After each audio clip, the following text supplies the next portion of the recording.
মঙ্গলবার দৈনিক সময়ের কণ্ঠ পত্রিকাটি ২৮ বছর পূর্তি উপলক্ষে ইফতার ও দোয়া মাহফিলের আয়োজন করা হয়েছে। অনুষ্ঠানটি সঞ্চালনা করেছেন সিনিয়র বিশেষ প্রতিনিধি মোহাম্মদ আরিফুল ইসলাম। বিশেষ অতিথি উপস্থিত ছিলেন মোহাম্মদ সরকার জামাল।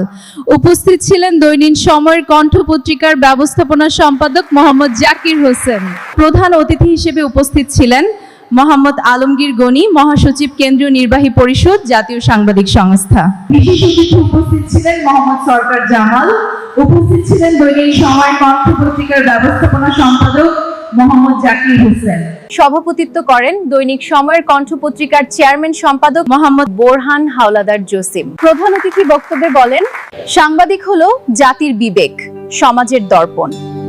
সাংবাদিকতা হলো গণতান্ত্রিক রক্ষক। দৈনিক সময়ের কণ্ঠ পত্রিকাটি আমার জানা মতে সমাজের কোনো নেতিবাচক বিষয়ের সাথে আপোষ করে না, বরং সমাজ ও রাষ্ট্রের সকল ইতিবাচক দৃষ্টান্ত তুলে ধরে জনকল্যাণ কাজে পত্রিকাটি নিজের অবস্থানকে পরিষ্কার করে দেশের উন্নয়ন সফলতাকে তুলে ধরেছে। তিনি দৈনিক সময়ের কণ্ঠ পত্রিকাটি সামনে আরো দেশের উন্নয়ন সফলতা কাজে অগ্রসর হবে এমন প্রত্যাশা করেন।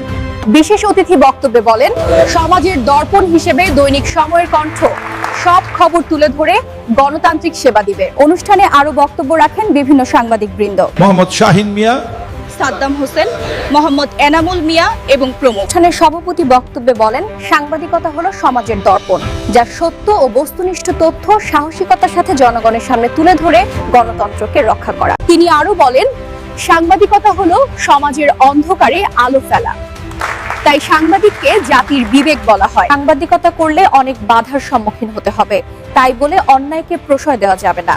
তিনি আরো বলেন, সাদাকে সাদা, কালোকে কালো বলতে হবে। আজকে আমার পত্রিকার ২৮ বছর পূর্তি হয়েছে। আমি অন্যায়ের সাথে কোনো রকম আপোষ করিনি, যার ফলে অনেক মামলার সম্মুখীন হই। তারপরও হাল ছাড়িনি। নানা চড়াই উতরাই পেরিয়ে ভয়ঙ্কর সময় পার করেও পাঠক সমাজের টেবিলে পৌঁছে দিচ্ছি। তিনি আরো বলেন, সাংবাদিকদের মধ্যে কোনো বিভেদ না রেখে এক ও অভিন্ন পথে অগ্রসর হয়ে দেশের সংবাদপত্রকে আরো এগিয়ে নেবে বলে আমি বিশ্বাস করি।